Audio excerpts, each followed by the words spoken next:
area code. Who's this? Where are you calling from? Hello. Hello. Hello. Hello. This is Canada's premier polymath, Jordan Peterson. Hello, Jordan. I've taken a break from masturbating in the bathroom at work to address some criticisms I've received on this program as of late. Okay. Bad voice, First off, good content. you asked me why is my hair so greasy? Pomade and other hair products that result in a conspicuously slick sheen are reminders of a previous hierarchy in which men's hair could look like an orb and women could be groped in a hallway for dressing like whores. And again, I come back to makeup in the workplace. Why do women make their lips red? Why do they put rouge on their cheeks? Why do they wear high heels? To exaggerate sexual attractiveness to their bosses. Pigs. Why do pigs have these cute little upturned noses? And why do they have those cute little curly cute tails above their pink, pert pig buttocks? Why is it okay to openly talk about eating pig butt as a cut of meat, yet if I were to tell my TA that I want to eat her big pig butt at work, she's black, by the way, that's a problem. That's a problem. It's a problem with nothing that should matter. And don't get me started on the absurdity of outlawing daddy-daughter dances. The daddy-daughter dances and memories that I have would have been erased from my memory in some kind of Sam Harris computer fantasy in this legislation where it's passed. It's just absurd. And you ask me, why am I jerking off right now? Why am I jerking off right now? Why? Why? To exaggerate my sexual attractiveness. Ritual bestiality with swine was common in previous hierarchies and social structures. They are very smart, very loving, very generous, loving animals. Thank you for the... And you stop laughing.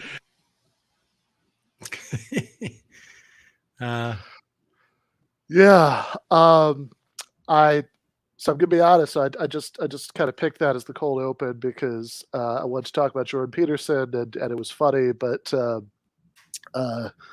just like watching Michael laughing. Yes, I know. I was just thinking the same thing. We just did a show in Boston and a live show, and we had done one in Brooklyn a couple of months ago in DJ Danarchy, who you may be familiar with. They've done like all sorts of work for cutting up shows, and we asked them to do a tribute to Michael, and it's really interesting. I'm on camera most of the time, and it's him cracking me up, and it's so fun to watch that, and then also sad, but also really fun. But yeah, it's any clip where you can see Michael laughing that hard is pretty good. Yeah, I mean that was.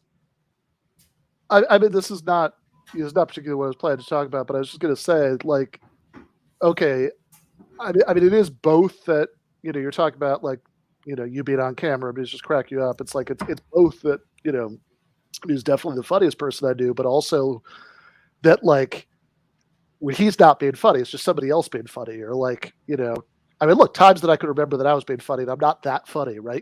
But it's like him just reacting to it, right? Like is just like makes anything 10 times as funny as it was. Yeah, he pretty rare, that you come across people who are that funny who laugh as much as he did. At least in my experience, like most comedians that I've known, I mean, some are laughers, but not like that. But it was an interesting, just to get back to that piece, when I first saw it, I was like, I'm on it too much. Like Michael's not on camera, but it really has become sort of like a nice metaphor for his impact on other people. In this instance, it's me and it's the other people in the room and on the show. But that was nice about it. But yes, Michael could laugh and really enjoyed himself with that stuff, which was good. Yeah. But he was right. That voice was not great. but the content was good. It was a terrible It's sort of like a Peterson. Scottish version of him, but well, No, that's right. Yeah, I mean, like, honestly, and I mean, I don't want to throw any stones here because I cannot do impressions at all. But like the sort of your basic Jordan Peterson impression is just Kermit the Frog with a Canadian accent. that's right. Actually, in fact, that is exactly when I do my Jordan Peterson. Emma says, "Are you doing Kermit the Frog?" Yeah, because I mean that's legitimately kind of what he sounds like. Yeah. But the content was great. Yep. And I just saw this is a few hours ago. I think this is like 4 hours ago or so. The reason that I was thinking about Jordan Peterson is that I saw him. He cried. Well, probably while he was composing the tweet, he cried, but the cry is not captured in the tweet itself. But yeah, he had. So he posted this a few hours ago. So this is a Sports Illustrated cover, and he says, "Sorry, not beautiful, and no amount of authoritarian tolerance is going to change that." Oh my God.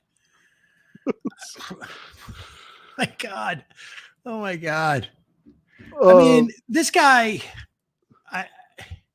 First off, we should just say, and generally, when I make this assessment, I sort of back off.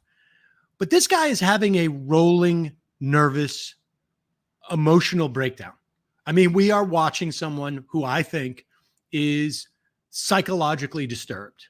And he's making too much money, or he's for other people, or he has this dynamic within his family where nobody's able to, and we see this all the time, right? Dianne Feinstein's walking around the sun. She has no idea where she is. No one seems to be saying anything to her. But I mean, this is what's going on with this guy. He is having, I can only imagine what he says to himself when he looks in the mirror. Like he really, the idea that it's one thing to say like, okay, not my taste. Sure. Right. Like, I mean, about anybody, Sure. It's another to say, because it's not my taste, it's authoritarian.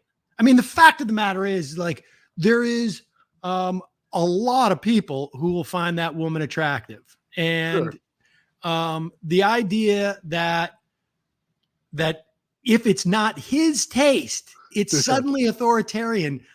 It is. Because they're trying to force him to find her attractive. It's by just putting her on the cover. It's just sheer, like, that's why they've been doing this for whatever 50 years of covers, is so that he has something to masturbate to. And if it's not something that is his taste, well, Brave New World, here we are, 1984. We're being told that the swimsuit edition, which has always been the thing that I've masturbated to, is not. And so now we're living, this is like the Holocaust, and this is like the Nazis and the gulags. And and it's so self-evident that it's almost like, he's just like throwing it, like, no rationale, just like, everybody will get this. I'm just playing. Yeah, so in response to it, this person Vosh responds and says, among other things, this is like the second tweet, but he says, also authoritarian, chunky women on magazine covers, you sound like a parody of you, to which his response is, it is a conscious progressive attempt to manipulate and retool the notion of beauty, reliant on the idiot philosophy that such preferences are learned and properly changed by those who know better, but don't let the facts stop you.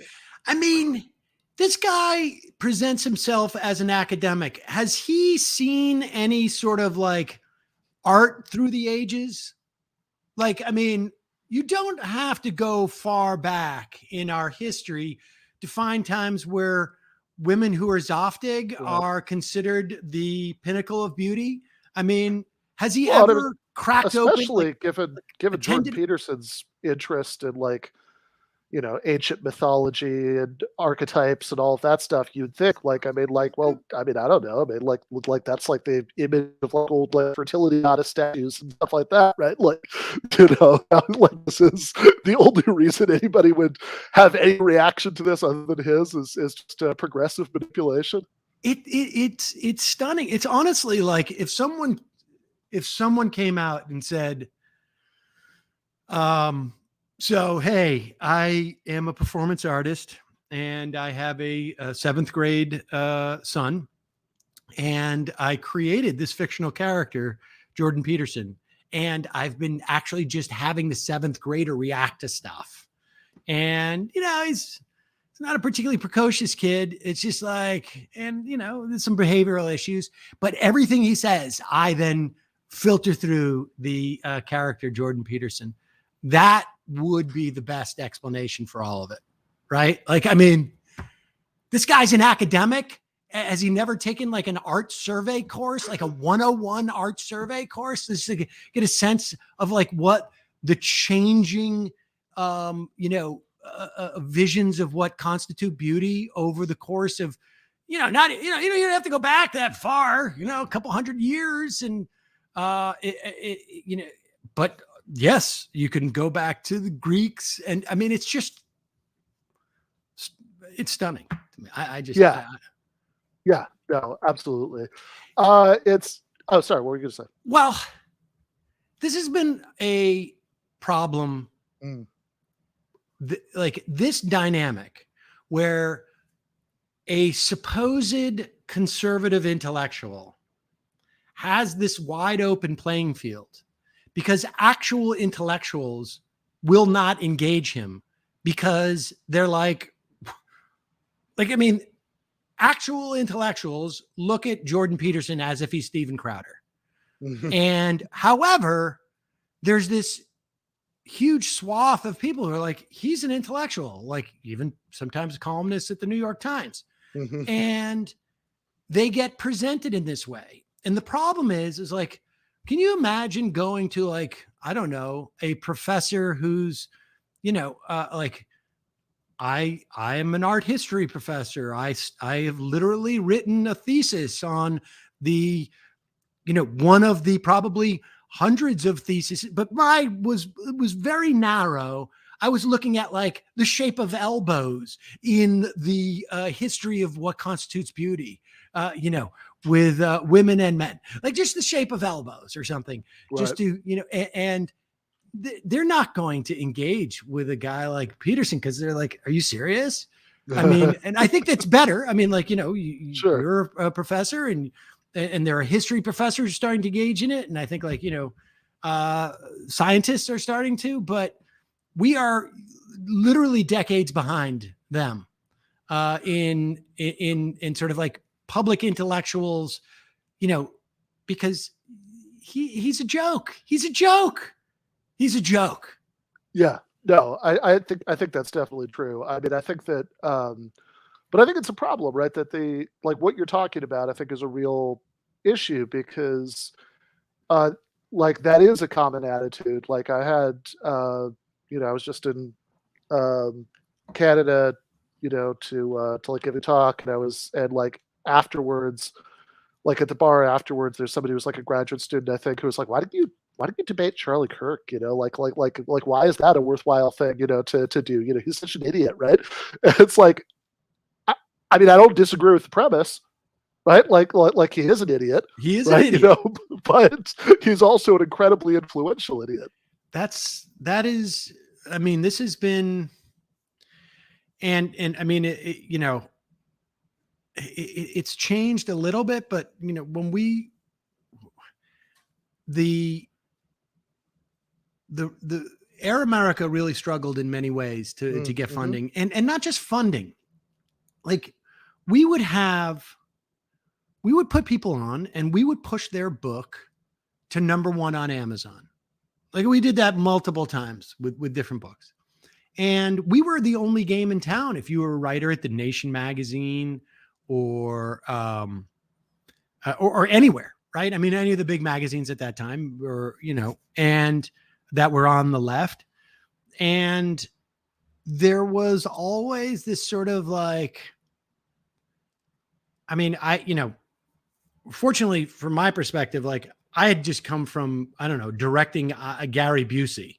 And there is nothing more sort of degrading or humiliating than being engaged in something like that. So it wasn't, it was not something that I took personally. I mean, I think I've always been fortunate to have my pedigree be like, I dropped out of law school and then did sitcoms. And so like, I don't have a huge investment in, but there were times I was like, it is in their best interest, these magazines, to like hype us. Mm-hmm. And frankly, you know, shows like yours and shows like mine and even, you know, like not even, I mean, all of these online things, regardless of what you think about them, mm-hmm. it's in their interests to hype us so that when they come on and we interview them, it spreads their word more. And that doesn't exist in our world. It just doesn't, because, and I think part of it is there's not as much money involved, and there's a sort of like, you know, we don't have like people who are just turning on the spigots and pouring sort of like capital into our endeavors. And that creates a sort of like a competitiveness, but also B, it creates a compensatory structure that is not necessarily about money, but about like some measure of respect and status within the academia or within the journalism world. And I think that's much less than it used to be in many respects, because like people got to go out and do Substacks, and people got to do, you know, everybody's doing a podcast. And so it sort of becomes a great equalizer. But that is you know, if we were on the right, you would have some like sinecure from, I don't know, Hillsdale College, where, you know, some no-show job, or you'd be writing for townhall.com or Breitbart, whatever it is, at some like completely absurd rate where you're getting paid like, I don't know, $500 per word, or, you know, some absurd like that. And, but that's not the world we live in. I don't know how I got off on that tangent, but no, but I think that's absolutely right. And I do want to get back to that, because it's going to be relevant to what we're going to turn to later in the segment. But I do want to say before we stop talking about Jordan Peterson, lest anybody accuse us of not engaging with his contributions that are more substantive than liberals are trying to brainwash him into finding that woman attractive. He's, you know, there's something. So that was from today. This is from a little while back, but I do think it's well, okay, here's the setup. So at the time, the president tweeted, "In America, healthcare should be a right, not a privilege," which, you know, is a nice thing to tweet. I wish he, you know, acted as if he believed that, but, you know, separate subjects. Right. So Peterson, interestingly enough, because he's a Canadian, responds, "Nothing that someone else is required to provide can be a right." Well, that's not true, actually. In fact, almost the definition of a right imposes a duty on someone else, right? I mean, so he's wrong as a factual, you know, matter. I mean, if it's a right for him to own property, it inhibits it means that I can't walk on his property or take it and sell it. I mean, if, you know, that like with every right, there is also a duty, and A and B, like, rights do not exist in nature.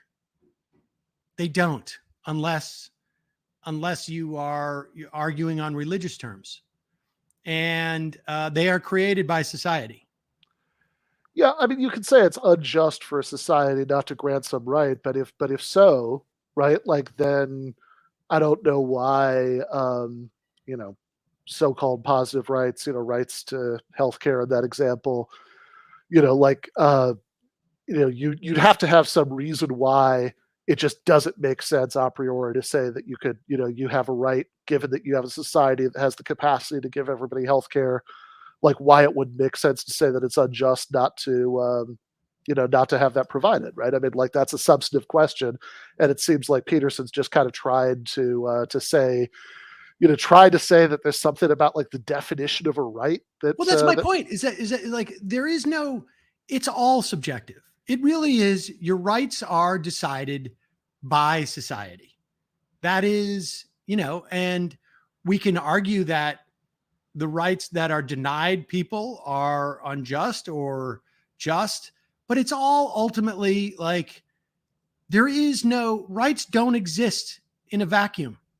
They just don't, like, I mean, if we were to, they simply don't. They are constructs that we have created. And we can argue that, some are inalienable, but they were not inalienable until we as a society decided they were inalienable. And in fact, you can look at other societies and see that maybe they are alienable. And so he's just an ideologue. Yeah, I mean, inalienable certainly can't mean that they can't be taken away, because clearly they can be. They like it. Again, it might be wrong to take them away, but that's exactly. It's just that's an a opinion. Substantive question, right? That's you can't just say that like, you're saying something that just doesn't make sense given the meaning of the word right. And it's a weird thing, right? Because this is like a very like old school libertarian kind of thing to say for Jordan Peterson. Yes, he seems to be struggling to find, and this is like the last refuge, right? And this is the cul-de-sac he ends up in, I think. I mean, because his shtick is over, and libertarianism, I think, dovetails nicely with his sort of self-help program that he has.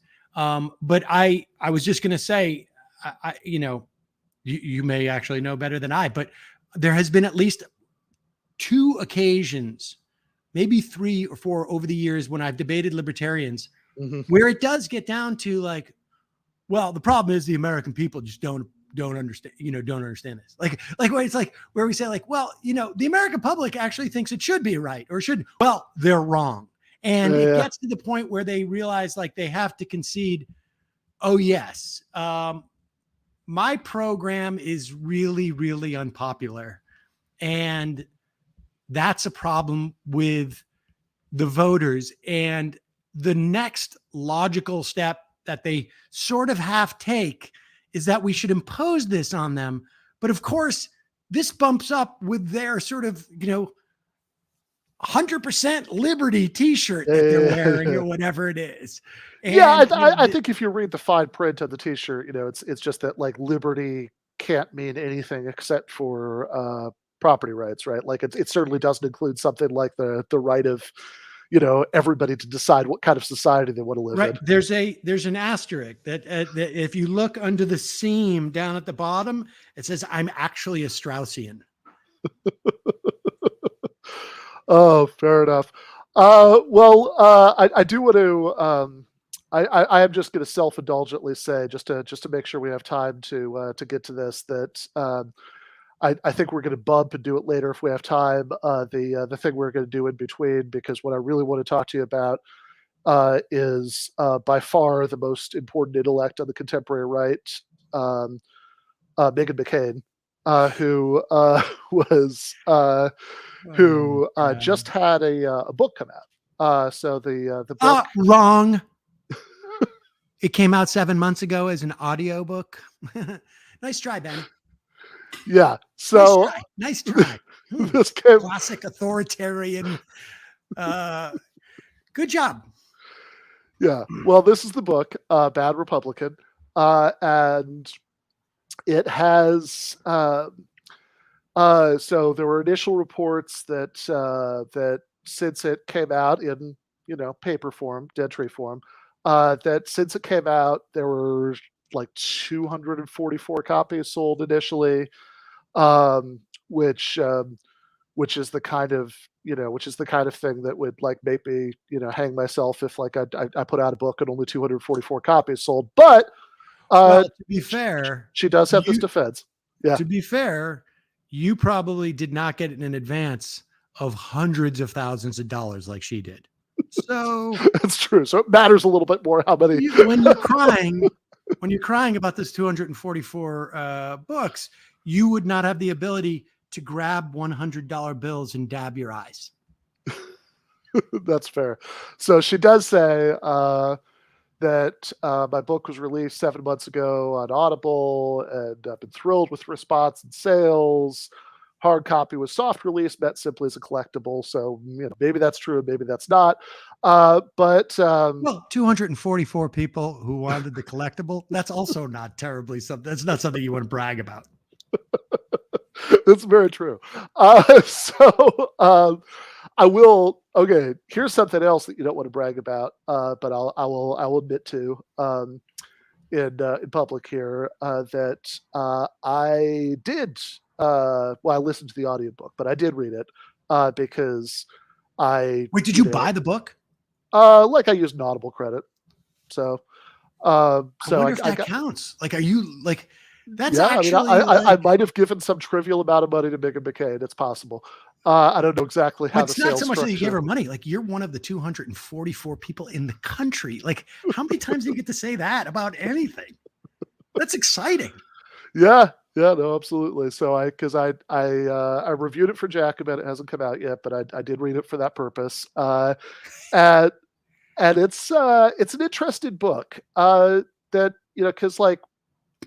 Not because it's particularly well written, it's not, but because it gives you Megan McCain's view of the world, which, for example, there's a whole section of the book how about this incident that was extremely upsetting to her, apparently, that happened in the summer of 2020. You might remember this. So she had tweeted this: "My neighborhood in Manhattan is eviscerated and it looks like a war zone. De Blasio and Cuomo are in utter disgrace. This is not America. Our leaders have abandoned us and continue to let great American cities burn to the ground and be destroyed. I never could have fathomed this." This is what she posted on June 2nd, 2020. And there was there's a TV writer, she says in the book, this person wrote for Full Frontal with Samantha Bee, who quote tweeted it and responds, "Megan, we live in the same building and I just walked outside. It's fine." And she describes this as her address essentially being given out, which is confusing to me on many levels, because I don't know how everybody is supposed to know where this TV writer lives. But I've never heard the name Kristen Bartlett, although I'm now going to Google her and find out where she lives. Find out where she lives, of course. Yeah. And she says in the book she broke her lease and like didn't, and like has not lived in New York since because of this horrible traumatic incident, which gives you some sense of the book, and it is, seeing as how the city was eviscerated, she probably would want to move anyways. That's true, right? I mean, doesn't really matter whether this happened or not. It was a war zone. Of course, she was going to leave. It's a war zone. Get out. She should be thanking that woman for finally making her make the right choice to get out of like this. God knows what could have happened to her. Yeah, exactly. But like the thing that,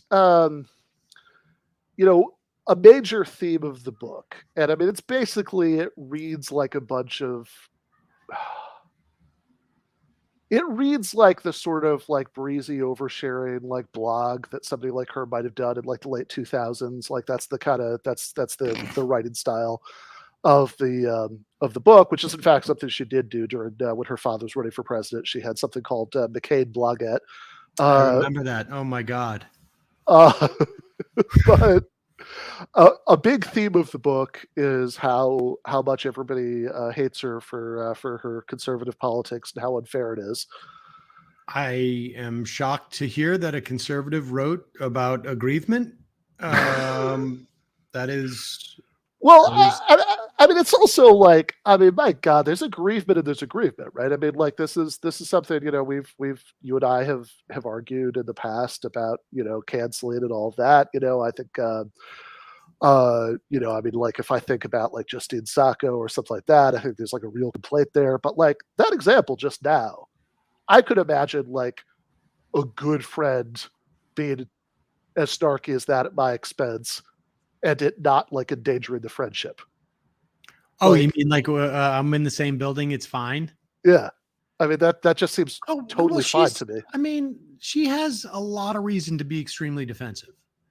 And that is because on some level, she understands that the fact that we even know her name is completely, I mean, I don't want to, you know, Yeah. Unjust is not really the right word, but the fact that we know her name is a testament to a lot of things that are wrong in society and have always, you know, like, I mean, it's, I did full disclosure, I did a show with her.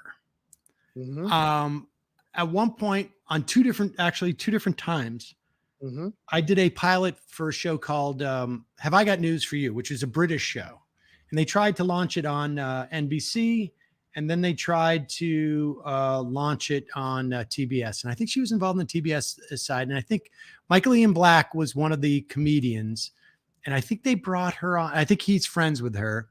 And they brought her on. And, you know, look, she was just like particularly unimpressive. I mean, just unimpressive. There's no, you know, she's a character, but not even that much. And no, not even that much. I mean, and I think it is worth emphasizing that. I mean, she's not even like, look, it's not even like a moral judgment, just as like competence, right? Like I think, absolutely. Like, put aside the ideology. Like Abby Huntsman can carry a segment. I don't think she should be, or she's there. You know, Chelsea Clinton. She's without a doubt. You know, every door that has ever been open for her has been open because, like, you see this in the context of someone put up a Fenton Muley. You can see this in the context of even acting. There's a tremendous amount of nepotism. Someone walks through the door, they change their last name. The casting directors are like, this is blankety blank's daughter or son, and they get more attention. She knows that she has earned virtually none, maybe totally none of everything, everything that she has accrued. And, you know, if you're living with that, you don't want to necessarily be reminded of it all the time. And people do. And that must be difficult. You could go off and actually try and earn it.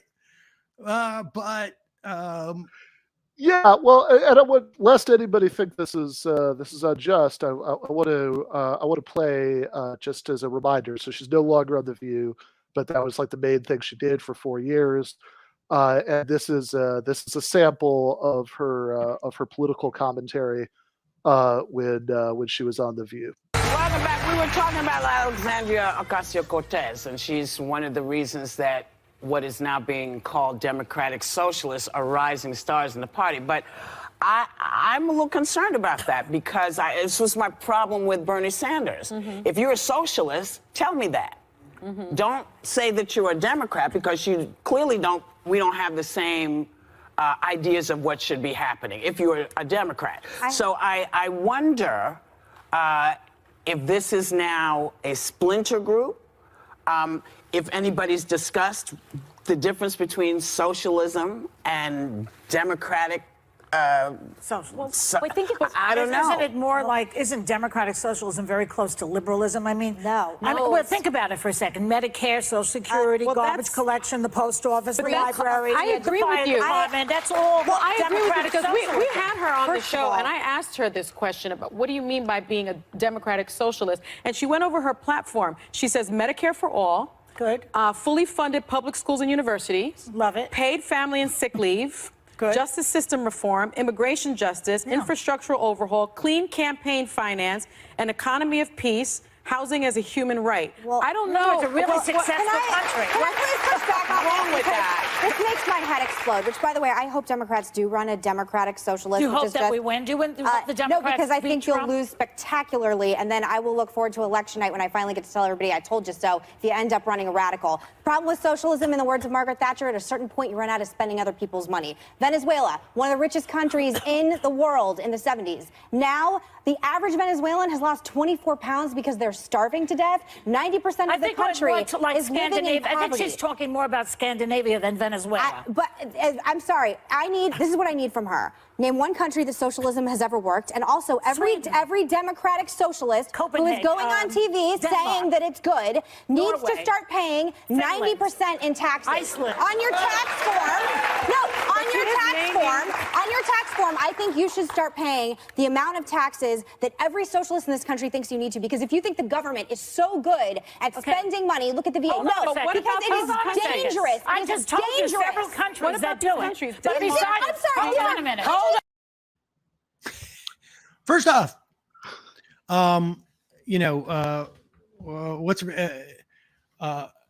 Joy Behar, I have to say, honestly, like, of all the people on that panel, Joy Behar has always been pretty, like, she's been pretty aware and her politics are pretty good. I used to do her show back in the day when she was on CNN or something. For someone like Joy Behar is the person we want on The View, right? Whoopi Goldberg is just talking out of her ass, but at least she was a talented comedian. Like, this is when, like, you do your work. You work hard, you build a career, and then you sort of coast. But Meghan McCain just went directly into the coasting. There was no. Well, what I love about that clip is that she's got her like pre-prepared talking point. Of she's course, like, okay, from this her is husband. the thing I'm gonna. This is the yeah. Ben Dominic. Yes. Gave her. I should say, people who aren't familiar. Meghan McCain's husband is Ben Dominic, who's the publisher and co-founder of the Federalist. So I'm sure they talked about it, whatever. But but she's got her little pre-prepared talking point, and as she's saying it, Joy Behar is just rattling off a list of countries. Like, does not have to stop and think about it, and Megan doesn't know what to do with that, so she just keeps on making the talking point. Ignores. Of course. That's exactly. I mean, we've seen that so many times. I mean, you can see that all the time. I mean, it is.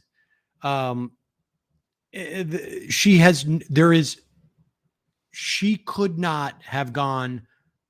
Like, she needs to walk down the path that her husband or whoever it was laid out for her, because if she steps a foot off the path, she's completely lost, because she has no idea where she is. I don't think she knows anything about Venezuela other than literally the things she just said. Like, I don't think she could tell you what the language they speak in Venezuela. I don't think she could tell you the name of, she could probably say Chavez, like, like maybe Hugo. And but she probably doesn't know Maduro. No. Oh, no. Yeah. I mean, I just, it really is like all those people on that show worked. Some of them are coasting. She's like one of those, like, skiers who helicopter in and they just drop her there, except for in this instance, skiing down the hill. It's also, there's no trees. It's not steep. It's like a mountain road sort of that she skis down. Yeah. I mean, something I like, I mean, I actually like Joy Behar a lot of that clip. I mean, something I guess if I had one thing that I wish somebody would have said, it's that if you actually look at the stats on the size of the public sector in every economy, right? Like how many, what percentage of the population works for the government, which, it seems like if socialism, I mean, obviously, how people are using the word socialism here is not really well defined, but like that, but like let's just say has something to do with the role of the government in the economy. That would, so the public sector in Venezuela is larger, or was under Chavez. I haven't seen more recent years numbers. Is larger than the U.S., but it's like smaller than France. It's like way smaller than any of the Nordic countries. So like this idea that everything that's wrong with Venezuela is wrong with it because of socialism sort of doesn't make sense on its face. No, of course not. And really what they're talking about is the idea of like nationalism, like a nationalizing, oil production. I mean, this is what they're really talking about. The idea that a government has the ability or the will to not allow for other people to extract their resources. Yeah. It really is. I mean, that's the issue in many respects. Yeah. And so, yeah. So I should say, to be fair, she does finally think of a response to the stuff about the Nordics. So we have that too. Everybody, God bless you all. I hate that bell. I know you hate the bell. Then everybody stop talking over each other, and I won't hit the bell. With a population of 300,000 people, in no way can be related in any way comparably to the United States of America. I'm sorry. If you think it's good, then you need to be paying the amount of taxes that in socialistic countries. Let her get her thing and go ahead. Because it's petrifying to me that this is being normalized. All right, go ahead. Okay. So you're saying you run out of people's money, other people's money, Margaret Thatcher. I didn't say that. They have just given this enormous tax break to the very, very wealthy in this country. That tax break doesn't have to be so generous to those really rich people, does it? Because if you don't give that money to them, what happens to that money? Better schools, better post office, better garbage pickup, better police departments, better fire departments. The government is so good at running things, then the post office is a great run business. The VA, I'm sorry, comparing the United States of America to a small country in Europe is delusional. And I'm sorry, some of us do not want socialism to be normalized in this country. I am an example. Wait, can I finish one thing? 70% of taxes. I mean, Joy Behar, sewer socialist. yeah, apparently. But yeah. I mean, that was the talking point. It's a tiny country, and you can't do things in big countries that you can do in small countries. And I got news for you. Like, I'm sorry. Even Louis DeJoy, as much as he tried, couldn't sink the post office. The post office is almost like a miracle in many respects. The postal service in this country is amazing. The idea that I can take a letter, put a 42-cent stamp or whatever it is now, maybe 48, and because I buy forever stamps. Okay. I've got all my forever stamps right here, actually. Anyways, nice. But the idea that like I can write a letter, put that on there, and in 4 days it's going to be in anywhere in the country. Like, that's amazing. It's like time travel. Like, it's like our postal service is amazing. Yeah, and I mean, I should also say, I mean, this isn't even like a thing where, objectively, there's some great case you could make for the post office, but like, unfortunately, like most people have a problem with it or something. Every poll, I mean, this is like the most popular, government, government service that there is. Everybody loves the post office. There is not a private enterprise in the world that will deliver a 42-cent letter to the, 30% of the rural areas in this country, about 40% of 50, 60, 70%. It's just not worth they're just not worth their while. And I don't think Democrats have ever, sort of really exploited that to the extent that they should politically. Right. I've had very good experiences at the DMV too, I will say. And I've never understood what the big problem is supposed to be. There's a line. Yeah, it's true. Sure, There's a line there. Waited lines is annoying. Fair enough. But Although I have to say, I think fund it more, and there'll be more people more clerks, and you'll get through. But shorter lines, yeah. It's and also if you in some like libertarian hell world where you privatize the DMV, wouldn't eliminate the line. You know what has happened too is that these sort of I don't know what you would call them really, but these sort of like zombie lies or these narratives about like the DMV and the post office, they worked when we were not a service economy because there just wasn't, like so much of our economy is now service that we realize like, hey, most people with good reason don't give a shit about their job. And the argument was like, you go to the post office, they don't care because it's got this like government sinecure and they don't care. And you go to the DMV, they don't care. There's no competition.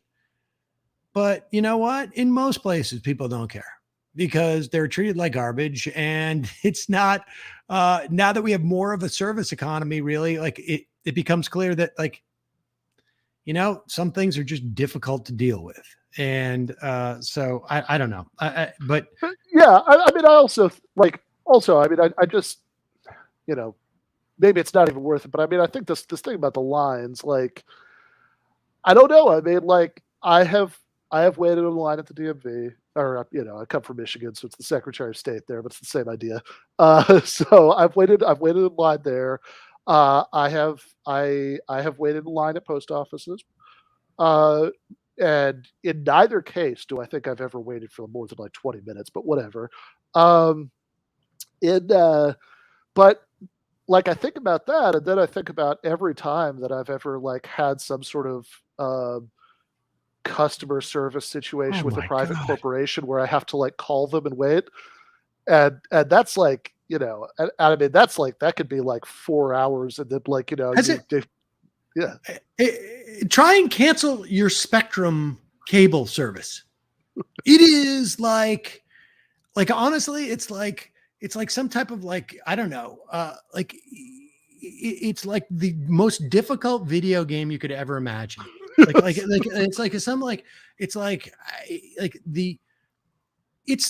a 4-week, 50-hour process to cancel your Spectrum cable.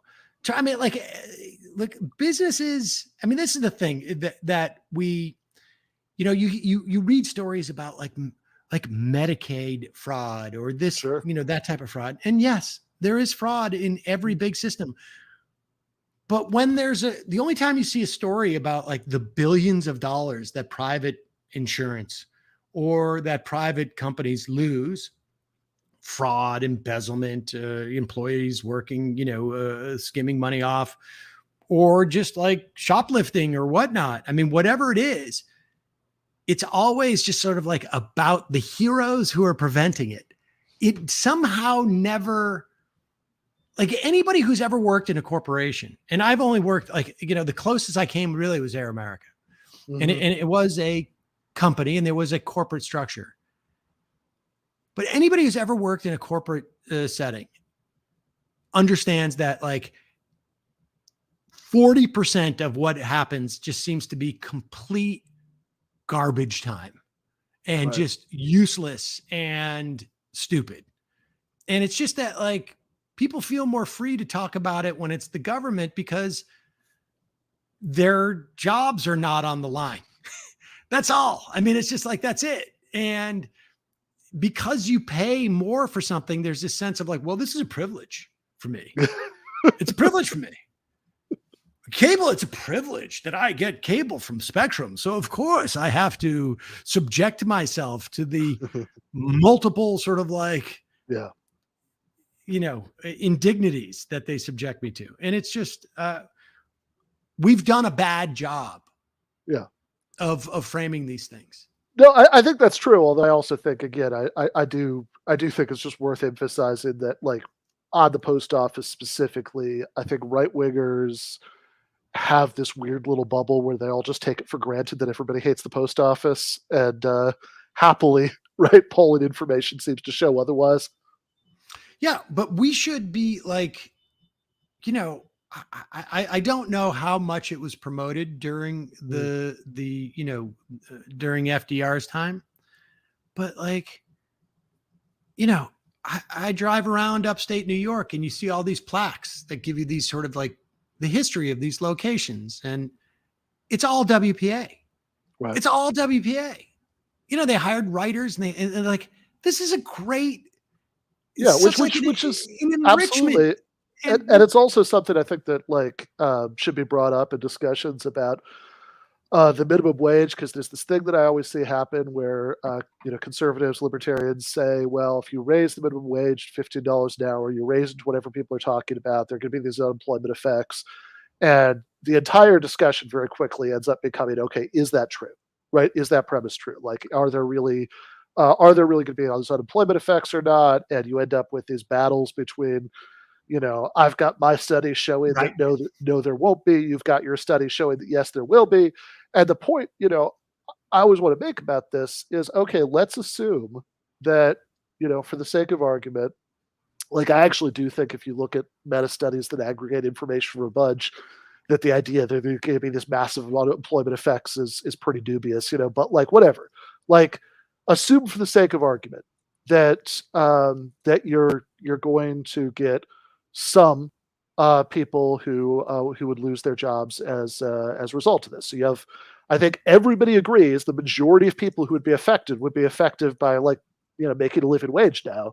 But let's assume that some people would lose their jobs. Okay, so let's say like a couple million, a few million people need new jobs.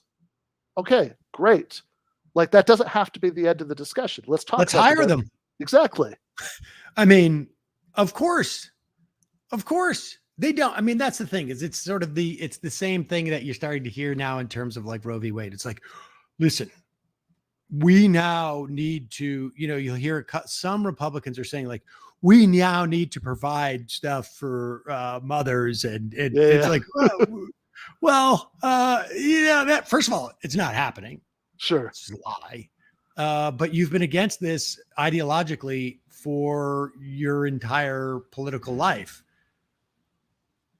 I don't know, paid sick leave, you know, universal childcare, right. Universal pre-K. I mean, all of these proposals have been out there, and you know, you could have really softened the blow of trying to steal the rights of women to dictate their own future. You could have softened that blow a little bit by subscribing to all these things. I mean, it's just all. No, absolutely. I mean, like if you said, you know, I mean, look, obviously, I think, you know, abortion should be legal and free, but I also think like people would have much greater more meaningful control over their family planning decisions if you also had financial support for, you know, meaningful financial support for people who, you know, who did want to, you know, bring their pregnancies to term. And I think that. And I think it's, you know, I mean, that would be the best position. But yeah, I mean, even if conservatives, I mean, this is the thing. It's like we're giving them too much credit. I mean, the fact of the matter is that it is just fundamentally a religious position that there is no mitigation. There is no interest in having fewer abortions. Right. There is only interest in making sure that humans have no participation in the creation of life, because that is God's purview. That's ultimately what this is, right? I mean, you talk about a fertilized egg as that is the moment of conception. It's not. I mean, biologically speaking, it is not. Well, you get rid of IVF in that situation. I mean, this is about control of women, which is, you know, because it's really men that have the direct line to God, as I'm sure you know. Sure, obviously. And so they have to pay some fealty to God, but they're really the vessels of God within this mindset, and they must control the women. And that's what this is all about. At the end of the day, like they're, and even with libertarians, I think you do a great job at this. Like take them at their word and analyze what they say. And I try and do that when I engage with them too. But I know at the end of the day, this is really like, I'm going to pick an arbitrary point in history or the development of whatever it is I'm talking about where I'm in the lead. Yeah. And I'm going to take that moment and I'm going to make that the best moment and the one that is the most natural moment. And whatever the rules are there, I'm going to freeze at that moment. And it's not arbitrary. It's just the way that it really should be. And here's my backfilling of the logic of it. And it just so happens coincidentally that it works in my favor, but that's a total coincidence. And really, actually, to the extent that it's not a coincidence, it's only because I'm so merit deserving that, I mean, that's what the arguments is. I mean, they always come down to, we're going to freeze it. Like, I remember asking Walter Block this, like, I was just thinking about Walter Block because it was like the second interview, I think, where he's like, I was like, wait, we got to one point where it's like, wait, where do we start this idea of property rights? Like, because when white people came to this country, like there was a concept of property rights, and it was basically like, doesn't really exist at least in the form that we know it. Like you can't. And he's like, well, it comes from the French. Yeah, no, I mean, it's like you've just decided on the history of the world to just like, this moment on the timeline is when we got it absolutely right. Yeah, we're coincidentally, no redistribution of property starting now. I mean, it is. I mean, it's just fascinating. It's just like there is something like it is schizophrenic on some level. Like a schizophrenic, right? They will have logic that follows fairly reasonable. I mean, not every schizophrenic. I'm not a psychiatrist. I don't know. But I get what you're saying. But the logic will follow. It's just the problem is that the fundamental premise is completely arbitrary, but everything follow that seems to fit, and that's what libertarians have done. And once you get to that first assumption, then it all just falls apart. It all just falls apart. And because sometimes I think it's that they haven't actually questioned that primary assumption. And other times where they're like, I'm hiding the ball and I'm really just like, I am reverse engineering how I maintain my status and power. Yeah. I mean, I think there is some of that. I mean, I think that there's I would say, and I'm not usually somebody who says things like this, but it's just an observation that there is this thing that happens that you get people who are very attracted to libertarian ideology at some point, and then they go off in they go off in a different direction later. They become like white supremacists or something. That they I think, like, for example, Ron Paul, was like the leading representative of relatively mainstream libertarianism in the United States for a long time, and and there were people who worked for Ron Paul who wrote newsletters for him who said, like, crazily racist and Lou Rockwell and that crew. Yeah, exactly. And they wrote like crazily racist things. There are people from that world like who ended up becoming hardcore Trump people later. Walter Block himself was an advisor to Ron Paul and became a Trumpster. Yeah, exactly. Right. bullshit. I mean, like, because one thing that could if one thing that could make that ideology appealing to somebody is that they basically think, at least as far as property goes, the way things are right now is the way they should be. That there should be there should be no readjustment of who gets what in America. And given the racial patterns of American history, I mean, I think that's maybe not coincidental that idea that there's this sacred right for like all distribution of resources to stay the way they are might have some non-coincidental appeal to people who have those attitudes. Yeah. I mean, people are going to protect what they have. And a lot of people are going to backfill this. And libertarians are just people who want to try and really, like, they're on some level, there is at least, you must give them credit for wanting to create some type of artifice that justifies it. Like, because your straight conservative is just like, well, yeah, I deserve this because black people are just inferior. But a libertarian, right, they want to spend an hour before they get there. And,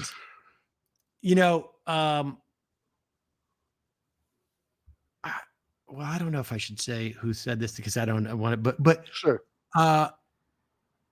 The development of brain development, if you track it into the late teens of human beings,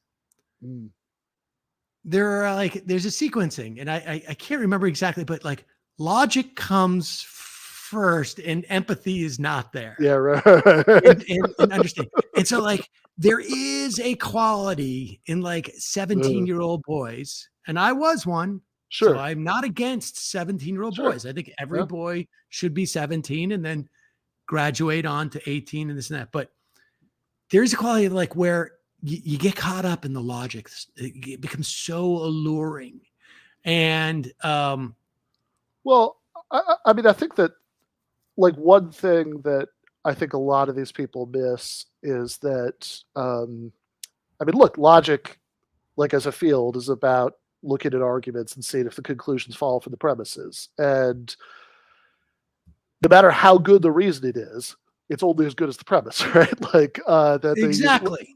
So it's like, ultimately, anytime you're making a moral or political argument, an argument about what should happen, what's good or bad, right or wrong, just or unjust, ultimately there's going to be some kind of appeal to values buried in there somewhere, no matter how hard you want to avoid that, right? So it's like that's ultimately, which actually I think oftentimes is the one of the most, like Elizabeth Brunig, I think, said like half the point of debating is to get people to tell you what they really think. And I think that like sometimes, like I'm thinking here of somebody who actually both you and I have debated, who's Yaron Brook from the Ayn Rand Institute, and I watched the one that you did with him, and you kind of drew him out at the end until he was saying, okay, government can't do this and can't do this, that's illegitimate. And okay, what about the Miami condo collapse that had just happened? Right.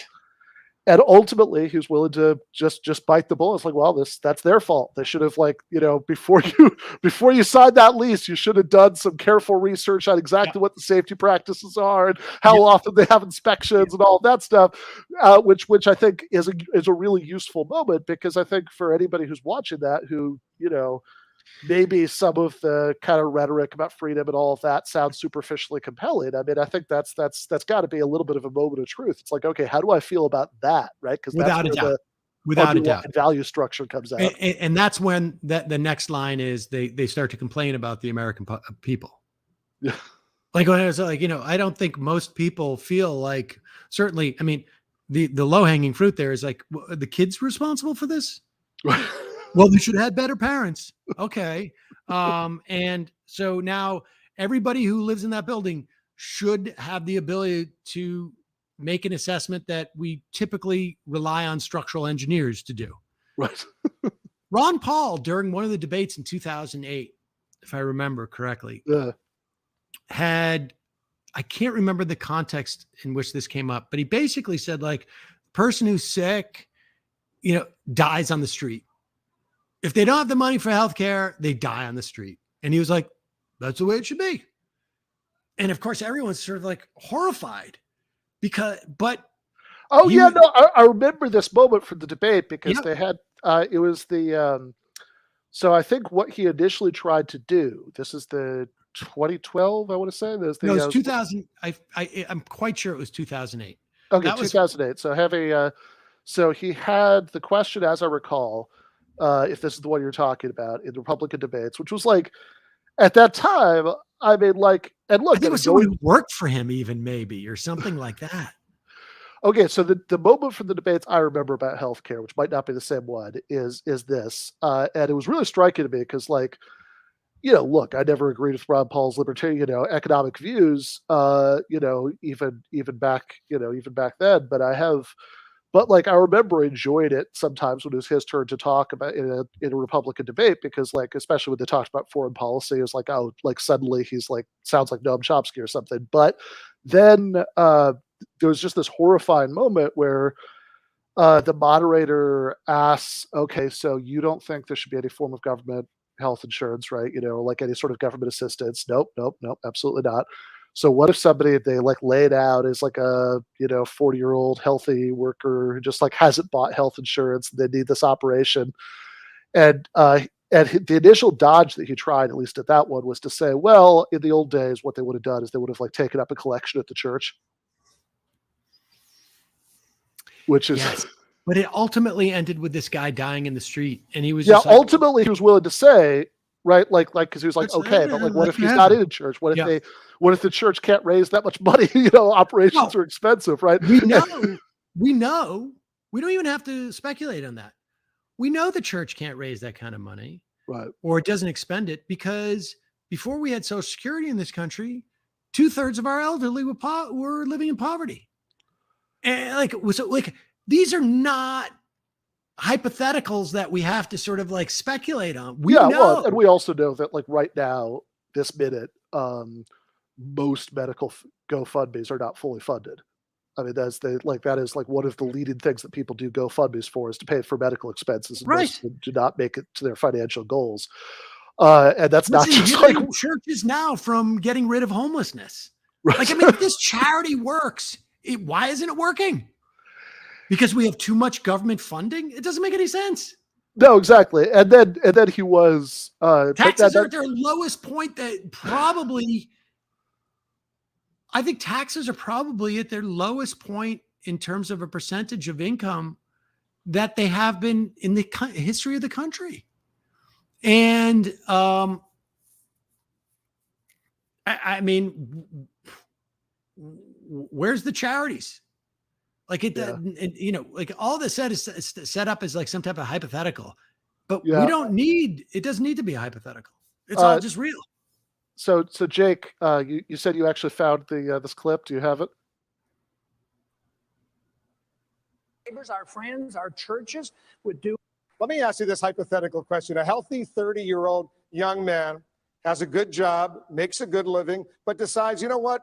I'm not going to spend $200 or $300 a month for health insurance because I'm healthy. I don't need it. But, something terrible happens. All of a sudden, he needs it. Who's going to pay for if he goes into a coma, for example? Who pays for that? In a society that you accept welfareism and socialism, he expects the government to take care of him. What do you want? But what he should do is whatever he wants to do and assume responsibility for himself. My advice to him would have a major medical policy, but not before. But he doesn't have that. He doesn't have it, and he needs intensive care for 6 months. Who pays? That's what freedom is all about, taking your own risk. This whole idea that you have to prepare and take care of everybody. Yay, clap. So, are you saying that society should just let him die? No. I practiced medicine. Man, I love that Republican debate audience. We had Medicaid in the early 1960s when I got out of medical school.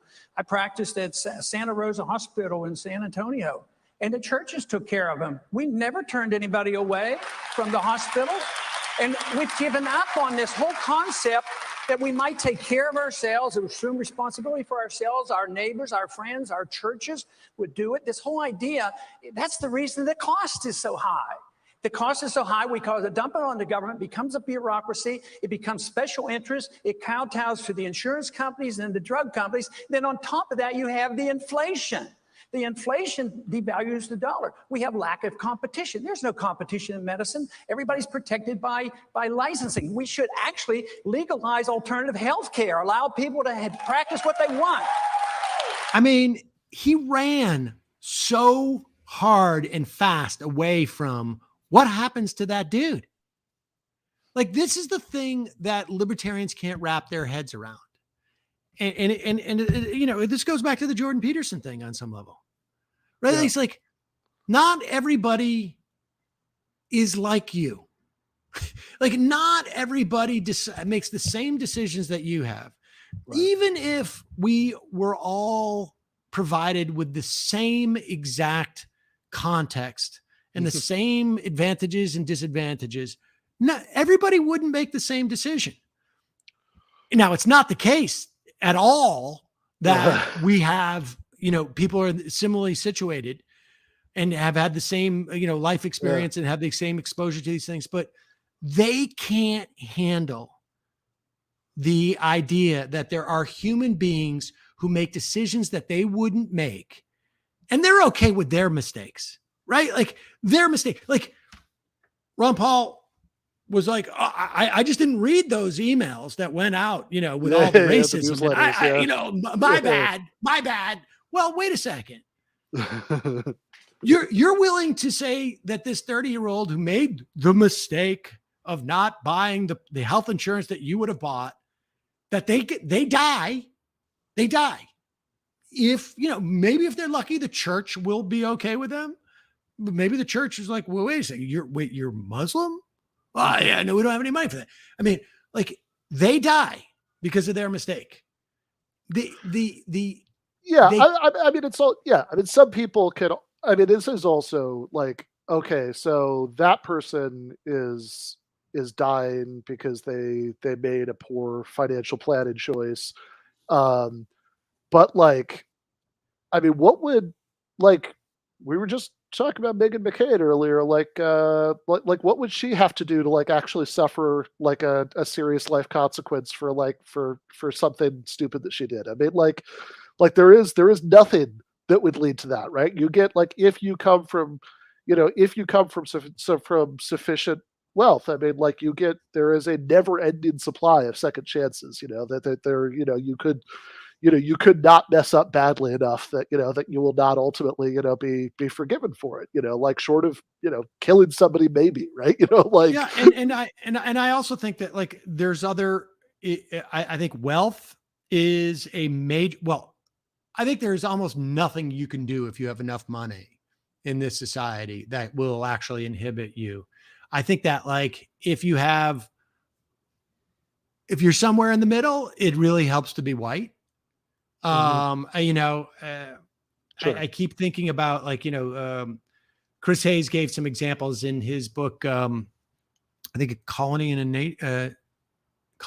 Nation, I think it's called. I can't remember exactly, but I mean, I just remember driving around with my cousin when we were in high school, and we saw some cops up doing a roadblock in Massachusetts. This is, I don't know, 40 years ago. Well, yeah, 38 years ago.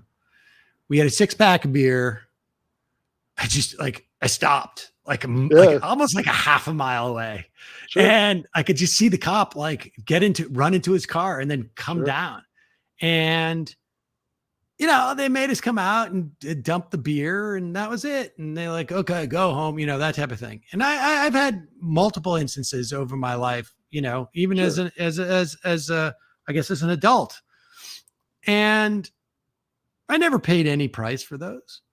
And that was, you know, had I been, the chances of me not paying a price for those multiple instances over my life, were I not white.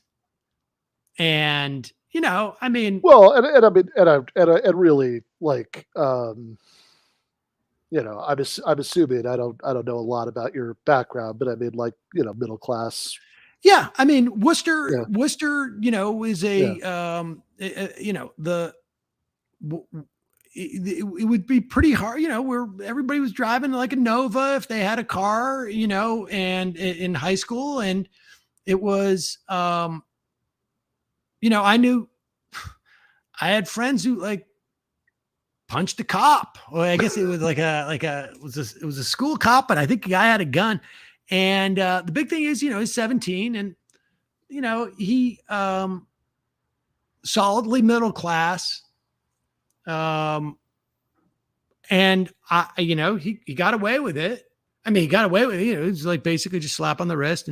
But I'm quite convinced that if he was a 17-year-old black kid in Worcester, it would have been a completely different story. Similarly situated economically even. And now I do think that like there is at the end of the day, that's really tied into class and money in many respects. But there are other factors. I don't think, you'll find black libertarians, but yeah, there aren't very many of them. I hope they're monetizing it. Let's put it that way. I have I mean, Jason Myles, who you've met, who's going to be on the post game tonight for patrons. Secret libertarian. Well, I was going to say, I've told him in the past that it's like, look, if I pretended tomorrow that I'd had a right wing epiphany, like my, career prospects would immediately be much better. Oh my God. Yes. This is, I was planning that for years. I was thinking about that. I was trying to dovetail it with my divorce because that's also like a good way to. No, and you can do an MRA thing. You can tie it in. Yeah, absolutely. Yeah. But if I've told Jason before, if he did that, he could probably have a speaking slot at the RNC.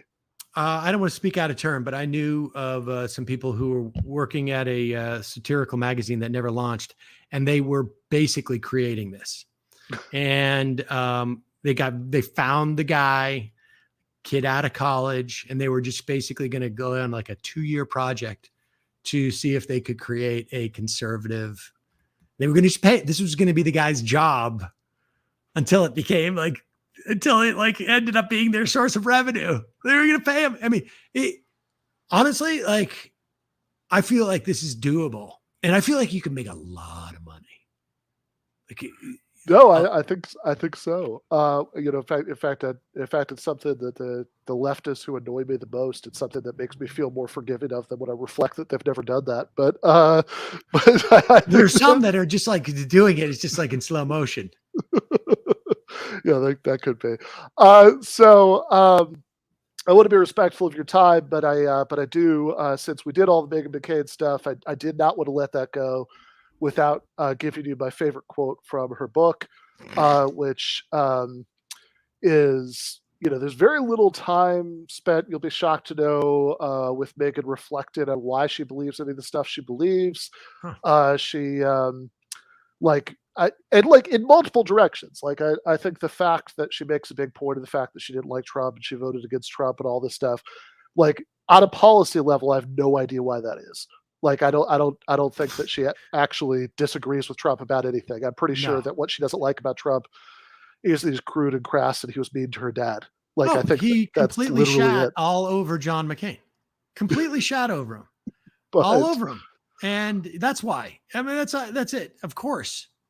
Yeah. Of course. And she has to, because if she doesn't have a problem with Trump, somebody's going to go you're just like the Trump kids. Yeah, no, absolutely. And not even you're not even like Ivanka. You're like Eric. So is there is there a higher, in the hierarchy of Trump kids, right? So if Ivanka is the least ridiculous Trump child. Well, I don't want to say that. Okay. They're all ridiculous, but I think Ivanka is the one who seems to be the most adept, right? Because she's somehow managed to both avoid being Donald Trump Jr., where you have to medicate yourself so heavily so that, you know, and desperate for your father's love, and also completely deluded as to like what your abilities are. She wants to still be in like high society. He knows he could never fit there anyways. And so she's been pretty adept. Like, how is it that, I mean, she stayed out of the news for the past year. When was the last time you read anything about Ivanka? Yeah. And God knows how many millions of dollars she made off of being the president's daughter, right? Like, I mean, how many, like tens of millions of dollars, like licensing shit to China. Like, I mean, just, and there hasn't been a single thing written about her in a year. Yeah, and I mean, she's got this kind of baseline competence as somebody who she's super adept at being a horrible person. Right. Donald Jr. Eric and Don Jr. I don't think could like. I think if you did the thing like, what's the Sacha Baron Cohen movie where he's like this Gaddafi kind of dictator, and then like his facial hair is shaved and he has to go like, you know, just be a normal person because he can't convince anybody of who he is, right? If you did some sort of scenario like that for Eric and Don Jr., they would like starve to death within a week. Oh my God, yes. And Don at least has like said, like been able to sort of say like, I'm going to be Donald Trump Jr. essentially, and I'm not going to get anywhere close to that, but I'm going to monetize this. Eric is just sort of like, they send him out. He just seems completely lost. And there's just like this quality of like, can I just go, can I go back to where I like I don't, he just has no faculties, no faculties whatsoever. And that's sort of like Meghan McCain. It's sort of like somewhere between Donald Trump Jr. and Eric. That's fair. So there's this point early on where she says, okay, so she's a bad Republican, hence the title of the book, because she doesn't like Trump and she thinks gay people are okay. She has one or two other sort of deviations from ultra-conservatism all along those lines. But she's listed off all of her conservative beliefs at the beginning. And this quote jumped out at me from the sort of like Republican catechism she gives at the beginning of the book. She says, I support the military, school choice, freedom of speech, responsible fiscal policy, and the Second Amendment. I believe taxation is theft. So what strikes you about that quote? The taxation is theft. It's just batshit crazy. Well, it is batshit crazy, but also she supports the military and she thinks taxation is theft. She supports aid to Israel and she thinks taxation is theft. How does all this work? It's necessary theft. Okay. Well, this is what I mean. I lived for a while upstate next to some people who were hardcore libertarians, like hardcore libertarians, who believed that that the income tax was illegal because I think it was like Kansas didn't actually have quorum. They sent their vote in like 1916, I think it was. And the amendment, I can't remember which amendment it is off the top of my head right now, was listed. I think it's like the 16th or 17th amendment, maybe, that established income tax.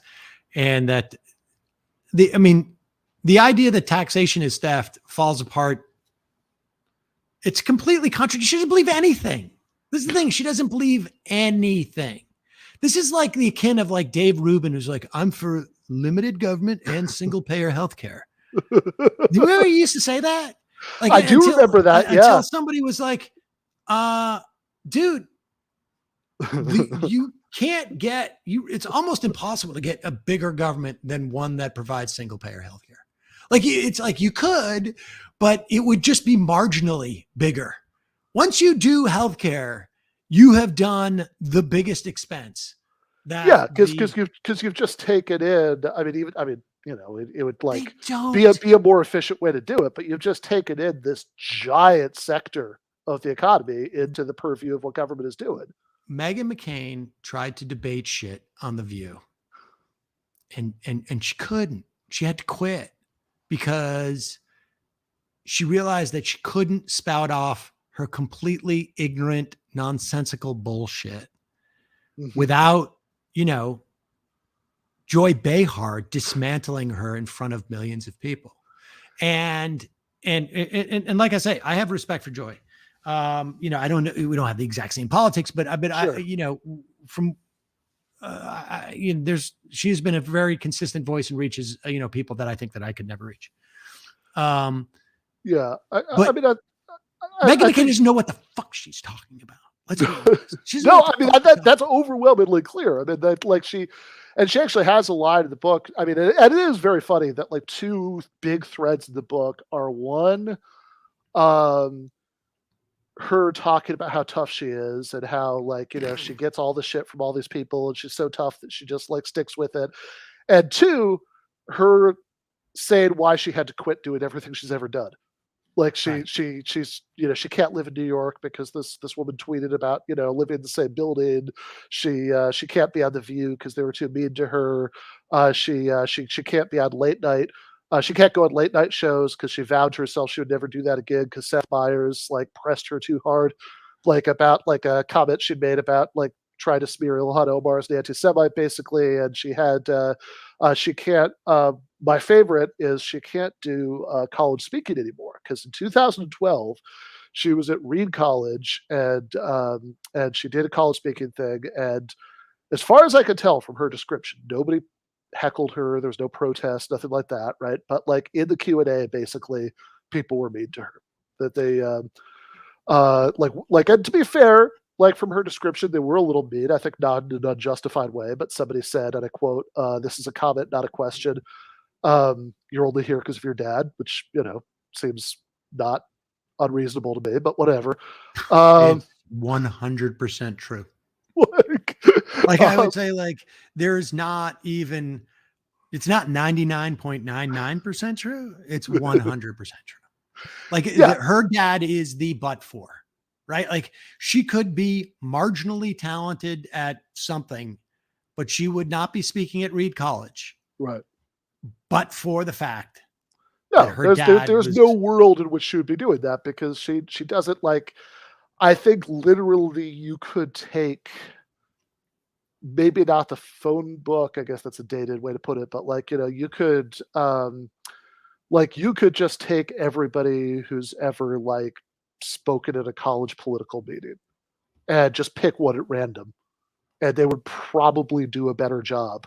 Of course. And look, the bottom line is, had John McCain actually paid a price for the Keating 5 scandal, yes, the savings and loan scandal in the mid 80s, late 80s. This is why this is why McCain-Feingold bill existed, because he was so scandalized and had been basically bought and paid for to create what was one of the first, I don't know if it was the first, but it was one of the first like sort of fraud-laden financial crisis that was systemic. The savings and loans crisis. People should look that up. Someone should do a podcast of that. Like, you know, like that is one that sort of has gotten buried. And that was pretty pivotal because it sort of like established this pattern of like, we're not going to, people were punished in that. But because he was able to escape that by just sort of rebranding and talking about the way that campaigns are financed. But if that had the impact that it should have had, but for maybe in that instance, the fact that he was, you know, had been a POW, Meghan McCain right now would just be like significantly less wealthy. Personally, she'd just have to wait for her mom, who apparently, according to Steve Schmidt, highly disappointed in Meghan. Yes, I saw that. That was fantastic. He basically said that Meghan's mom loved her least. Oh yeah, and that wasn't even. He was not surmising that. Much nicer about it than the quote was. Meghan's mom basically said that to him. That's not him interpreting that. Like, when he complained about her, she said, "Well, I raised two wonderful sons." Yeah. So there's one son. What to be fair, as a parent, like Ted Williams, greatest hitter of all time, only was batting 400. So no, that's like, you know, 660 percentage, like that's pretty good. But no, she would just be like, you know, just some spoiled kid living in Arizona, and like her mom just being like, I'm cutting back your allowance. But I need to buy new shoes. She wouldn't even probably be married to Ben Dominic. No, and that's definitely like not. No, that almost like accomplishment. It's almost like a punishment. It's like a punishment. Like this guy was like a serial plagiarist. I mean, he was. Do you know his like plagiarism? I actually don't know. No, go deep into Ben Dominic. He was big back in the aughts, and I don't know. Like it's offensive. Yeah, that there is no word. You don't hear people say "fail daughter." the Jacobin review of her book, they don't always take the suggested titles that I put on it, but that is the suggested title that I put on this. I mean, it is fail daughter. That is offensive. It's offensive that and she should. Her biggest contribution to the world could be introducing that term. Introducing the term "fail daughter." Yeah. Yeah, absolutely. I should say, by the way, Sam, before we go, that speaking of, let's say, conservatives and their relationship to their parents, something that made me very happy since the last time I talked to you was seeing the whatever you want to call your interaction with Steven Crowder since. Did that happen since I was on last? It did, yeah. It did. So, oh, wow. It did, yeah. No, I think so. I mean, I think I might have been on Majority Report. I actually have been on Majority Report since then, but that's been since you've been on this show. Yeah, that's happened. So wow. They have, because I just we were talking about Michael at the beginning, and like it's just a very small thing, but like a memory that I've always liked is just like sitting in the back of an Uber with him when those like videos were starting to come in from like Jesse Lee Peterson and places like that, and like him just showing me these videos of the cameos. Yeah, the cameo videos of people talking shit about Steven Crowder. Like, come on, Crowder, don't be a beta male, do it. Yes. Don't ask your daddy's permission. Yes. And just how amused he was about that. And anyway, but that was fun stuff. All right, Sam, this is fantastic. Got to come back soon. I would love to. Always a pleasure, Ben. All right, thank you so much. Talk to you later. All right, that was Sam Seder, who is the host of the Majority Report. As if you don't know that, but meanwhile, I want to bring on the crew. So our producer, Jake Appett. And our graphic designer, J. Andrew World. So there are a couple things I want to do. I don't want to spend very much time on them because we got to get to the philosophy segment with Jennifer Burgis, and then we need to go to the postgame for GTAA patrons, where we'll be joined by our very good friend Jason Myles from the This Is Revolution podcast. But I did just kind of want to take a minute here to reflect a little bit, since we're calling this, we do this slightly goofy thing where we divide the show up into seasons, when we got to take a break for a couple weeks as we're about to do. So we were kind of joking in the Slack beforehand about how I don't know, Andy, what were we supposed to do to have a cliffhanger at the end of the season? I don't know. Have Jake have a car accident off camera, and yeah. Oh my God, is Jake okay? And then we'll just fade to black, and that'll people have to tune in for season 4 to find out. I think for the like 450 people who tuned in for Sam Seder who've never heard of me, that would be like really, really, really exciting. Like for them, like, oh my gosh, is Jake okay? No, that's really big, yeah. Jake. Especially since we're like closing for such a great opener like Sam here. Yeah, that was a great opening act. That's right. Just to warm up the crowd for you, yeah. No, exactly. But at the end of what we were calling season 2, late last summer, I think. I think that's right. Late last summer, early last fall, something like that. like August, maybe September. Lulu knows who Jake is. She's being cruel. Put some respect on Lawrence Appett, my father. Don't forget the last name, Jacob Appett. That's right. But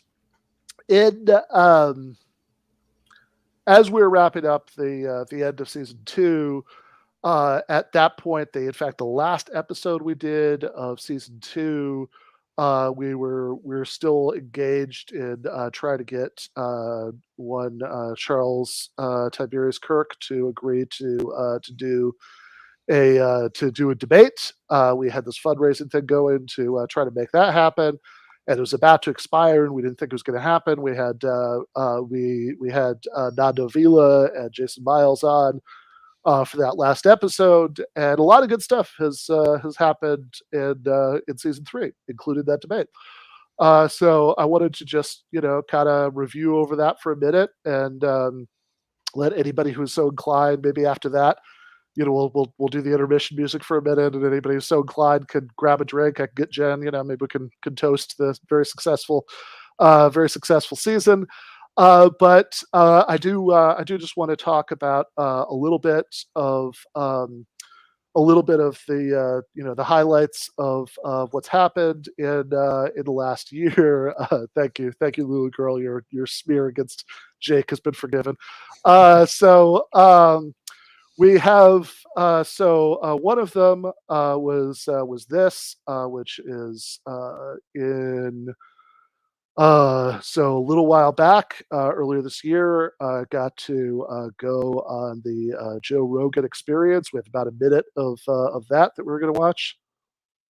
Indefensible. That, in other words, that if whatever, like couple million conservative old people don't, and one thing that really disturbs me about this, like the book is about all of the things that people who I basically agree with are getting wrong. Right. So in other words, like, I'm a socialist, I'm a columnist for Jacobin magazine. Are you a straight up socialist, or are you a democratic socialist? Because I know that you've been represented as a democratic socialist. Yeah. Like, so look, the reason I put democratic in socialist, there, right, which I do, but the reason I put democratic in there is because there are obviously countries that have existed that have called themselves socialists, that have not had things that I care about, like free speech and multi-party elections, and so I certainly don't want to associate myself with that. But look, short term, I care very much about having socialized healthcare, about having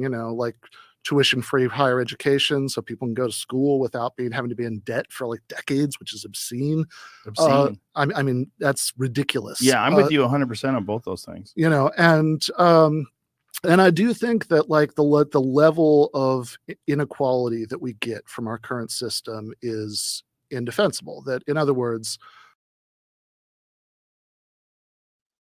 and along the same lines, because the Charlie Kirk debate did in fact also happen in this last season, I think we have like a 1 minute clip from that we're going to do. We'll take it from there. The 2 minutes is yours, Dr. Burgis. Thank you, Mr. Kirk, and thank you to Town Circle for setting this up. So I'm a democratic socialist because I don't think anybody deserves to have less power or a dramatically worse life because of factors that are outside of their control. So that's the first part. That's the philosophical basis. Concretely, I think it's obscene that we have an economic system where workers at Amazon warehouses skip bathroom breaks because they're worried about falling behind in their quotas, and their boss literally owns his own spaceship. Now, we can argue about what a fairer society would look like. I can contrast what I would see as utopia with what you would, and I'm always up for that kind of thing. I'm sure we'll get into some of it later. But what I really like to start out with is not so much that end point as the baby steps towards justice that we could take right now. Things like raising taxes on rich people to pay for social programs that would benefit the rest of us. Things like raising the minimum wage for the working poor. Things like making it easier for ordinary people to organize unions so they can have at least a little bit of a say at what happens in the workplaces where they spend half their waking lives. And I got to say, what always confuses me about you, Charlie, is that I've seen you say that you're not like an old style kind of corporate Republican in the Reagan, Bush, William F. Buckley kind of mold.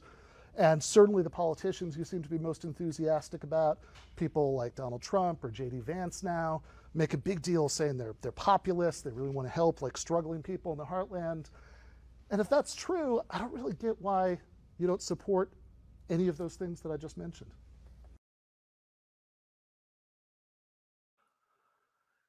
Yeah, which as people noted in the chat, he did have that binder with him for the entire,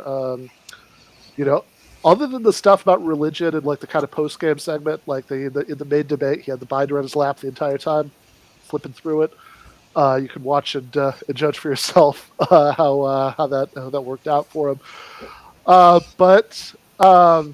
But yeah, Charlie Kirk, they're not sending the best. No, they're sending. No, I'm not even going to go there. I don't want to. Not going to do the whole Trump quote adapted. No, I'm gonna stop right there. Yeah. But no. I mean, it's just. I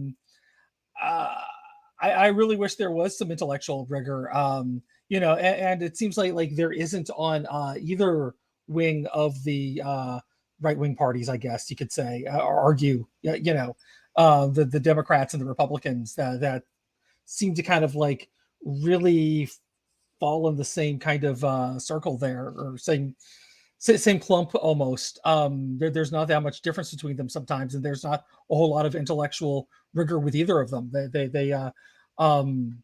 see a lot of Democrat, so like I would love to see a much better debate out there. And I'm glad we're actually out there giving them one. Yeah. Fair enough. Jake? I was just going to say that, Jay Andy, you better watch what you say, or else Soros isn't going to cut the check for the next season. You know what I mean?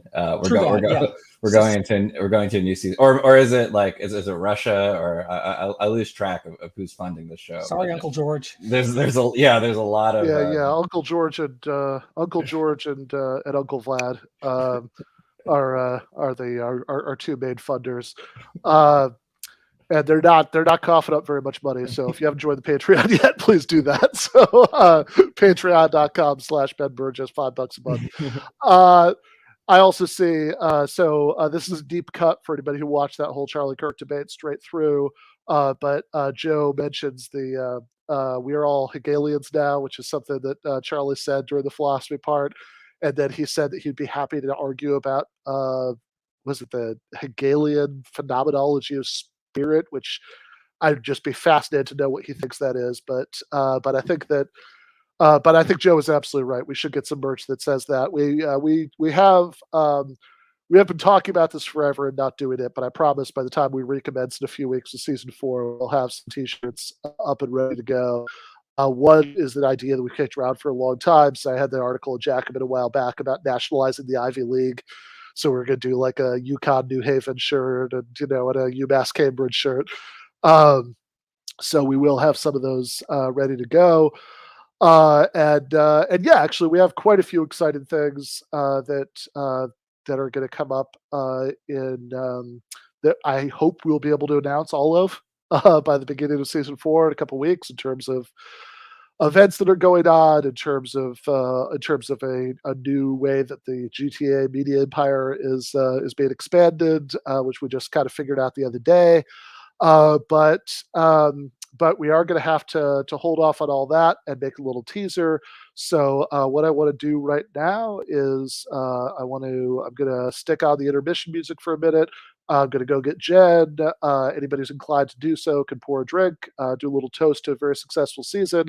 We'll do a quick 10-minute philosophy segment, and then we'll go to our post game for patrons with Jason Myles.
All right. I am joined by Dr. Jennifer Burgis. Hi, Jay Andrew. Hi. I do that every week, and you never hear me. Yeah, usually he's in the chat. When she shouts you out. As long as you hear me, that's what matters. Yes. Oh, you see Soap's comment there. Oh, I always do dance. Yeah, a little behind the scenes. A little behind the scenes. I think all of us do. I don't know if we ever get Ben to dance, but maybe season. You don't want Ben to dance. I'll take your word. Yeah. You see me dance. I think Jen could probably speak to that. No. Makes Elaine look like, I don't know, speaking dance good. Fair enough. Well, hey, very successful season of the show. Cheers. All right. Cheers. Cheers.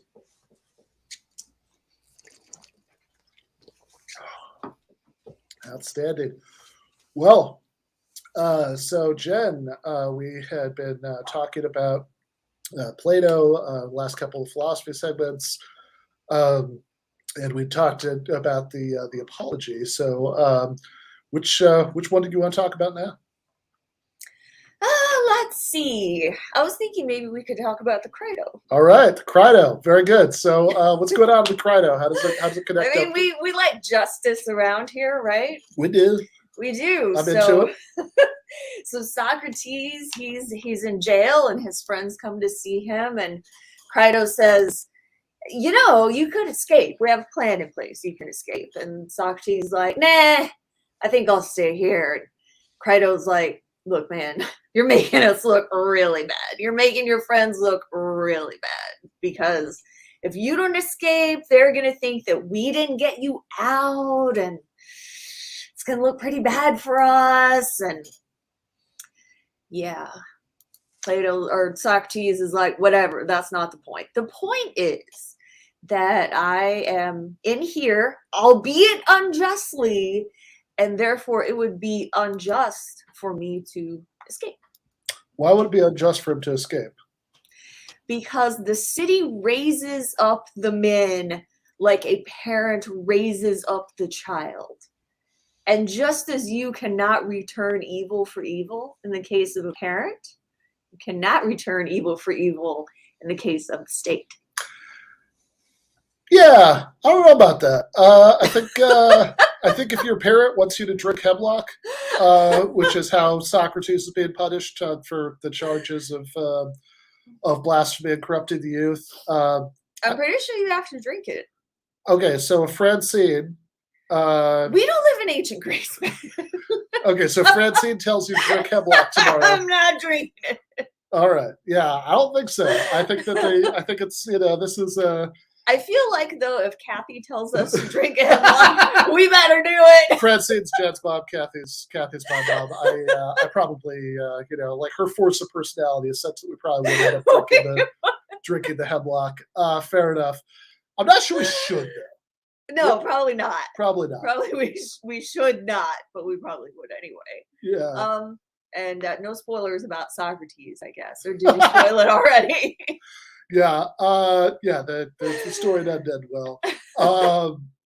Although I guess he doesn't do anything unjust. That would be his defense. Well, he says, that he's had 70 years. He could have packed up his stuff and left Athens if he didn't want to live by the laws of Athens. He had plenty of opportunity to leave. And if you're there, if you stay there, then you're committing yourself to the thank you.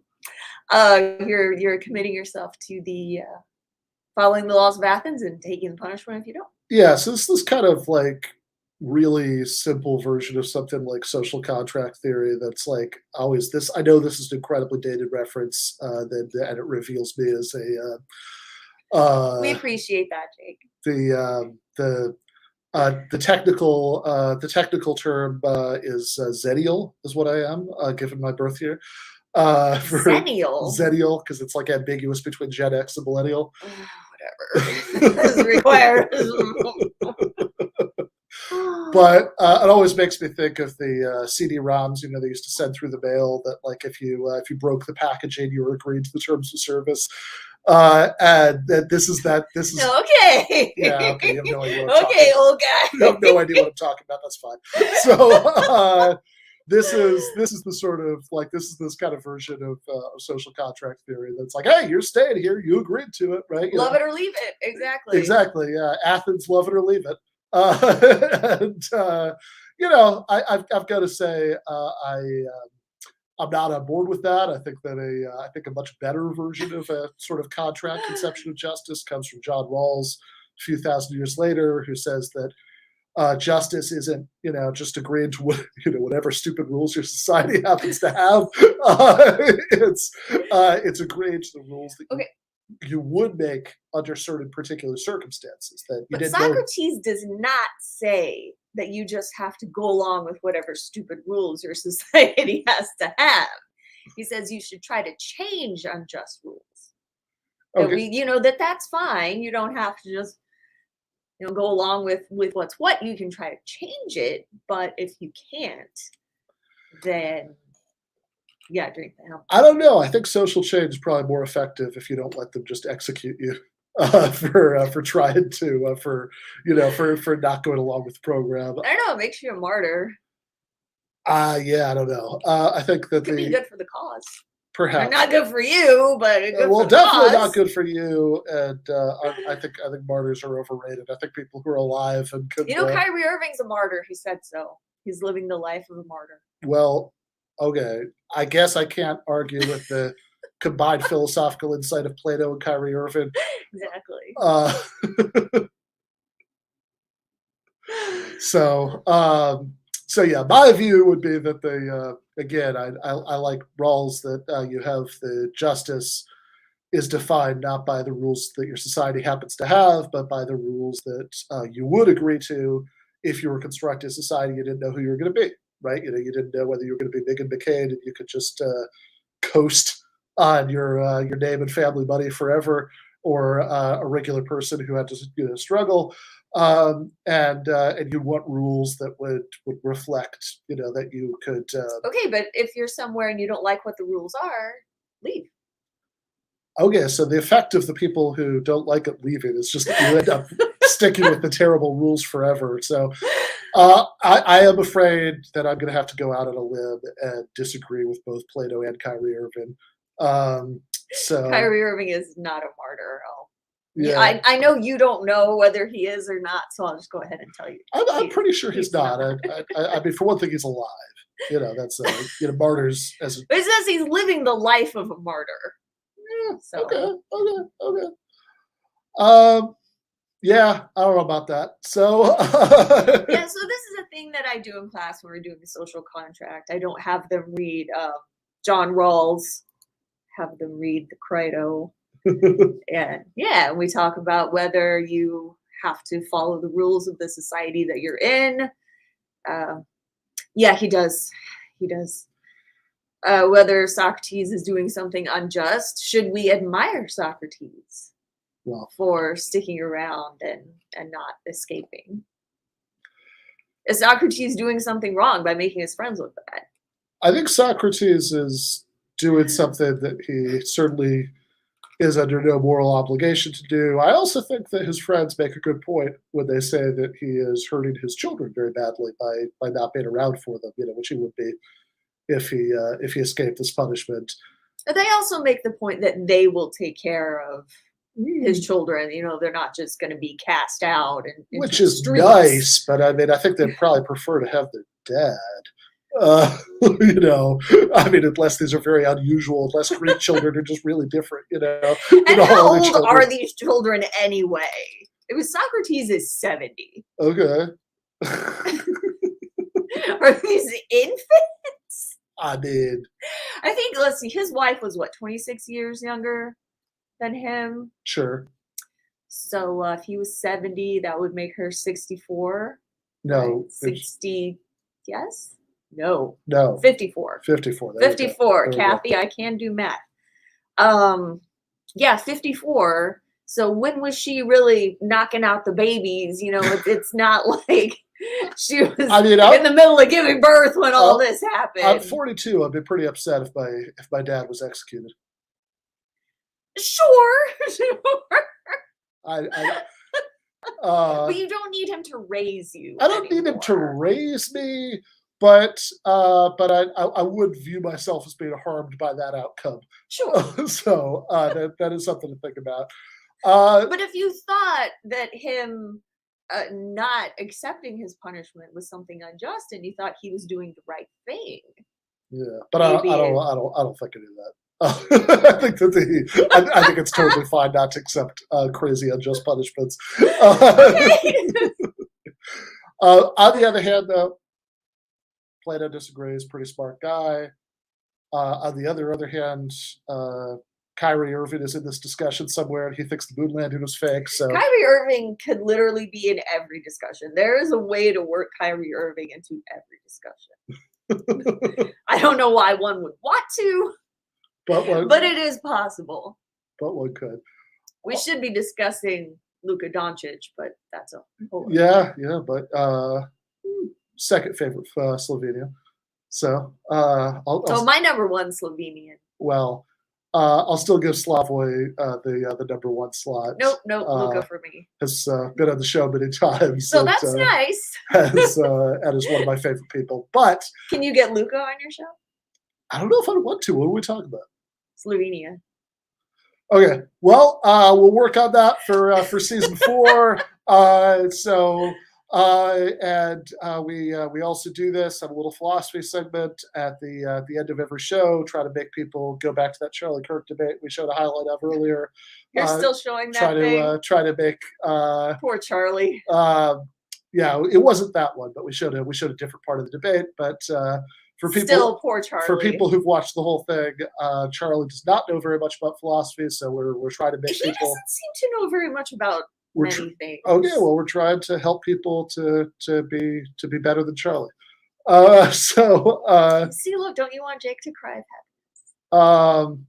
Okay, Luka is not overrated. Luka is awesome. All right, well, maybe we can get him and Slavoj on at the same time. Have a whole round table about that would be amazing.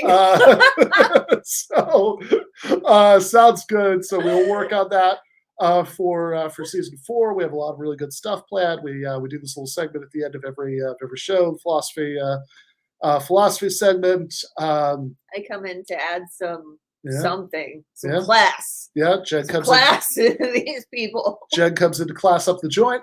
But meanwhile, we are going to declass it in the post game for GTAA patrons. If you are not a patron yet, go to patreon.com/Ben Burgis, BenBurgis. And you can, for $5 a month, you get access to the Discord server, and many other good things. Most importantly, our eternal love and gratitude for helping to keep this going. But one thing that you also helping to feed our family. That too. And also helping to feed Jake and Andy.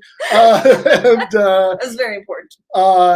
And we are going, but one thing you actually get for that right now, this second, is if you go sign up on Patreon right now, in about 2 minutes, you can see me, Jake, and Andy hanging out with Jason Myles in the post game, which is always a very, very good time. A little more. But none of these people are Slovenian. So how good a time can it be? Really? Well, we're working on getting some Slovenians, for season 4, so we could stop having these like Slovenian free post games. But in any case, so we're gonna go do that right now. Go to the post game for patrons. Link is in the description. We are going to have we do the Thursday night to break breakdowns. We're going to do one more of those in 3 days on Thursday. And then there are going to be clips to hold you through the break. But so still be clips every night. But the actual show is going to be on hiatus for a couple weeks. I'm going to be in Greece and then UK. You know where I'm going to be? Here.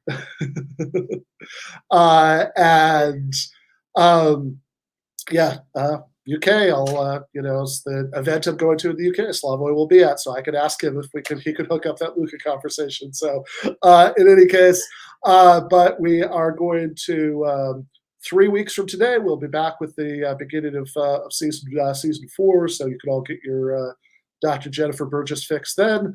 But we're going to leave it off right now, and I'm going to go to the post game for patrons. So left is best. Team Snoopy.